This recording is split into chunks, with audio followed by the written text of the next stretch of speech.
ешқашанда бос параққа және датасы көрсетілмеген, уақыты көрсетілмеген, сағаты, минуты көрсетілмеген парақтарға тергеу кезінде қол қоймаймыз. Неге? Себебі тергеу кезінде сізге қол қойылған парақтарыңыз ертең өзіңіздің кінәңізді мойындау, тағы да басқа нәрселерге айналып кетуі мүмкін. Одан бөлек бүгін 15 болса сізге 10 күнгімен қол қойып берші, болмаса ертең 17-сімен қол қойып берші, немесе датасын өзіміз қойып аламыз, сен просто таныстың деп қол қойып берсең болды бізге дейтін болса, ешқандай ондай әрекетке бармаңыз.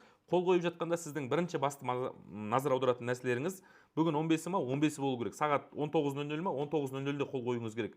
Сізді мысалға сағат 3-те болған тергеу әрекеті деп жаза саламыз, осы жерге қол қойып бер десе, ешқандай ондай әрекеттерге бармаңыздар. Осының барлығы ертең сіздің сотталып 10 жылға дейін, 20 жылға дейін строго ұстап кетулеріңізге өзінің зиян тигізуі мүмкін. Сәйкесінше осыларға қол қоймау ертең сізді құтқарып қалуы мүмкін. Яғни сіз адвокатқа да, өзіңізді қорғауға да толыққанды мүмкіндікке ие боласыздар. Егер де қол қоюды мәжбүрлеп жатса, қысым көрсетіп жатса, кезекші прокурорға хабарласыңыздар, видеоға түсіруін сұраңыздар.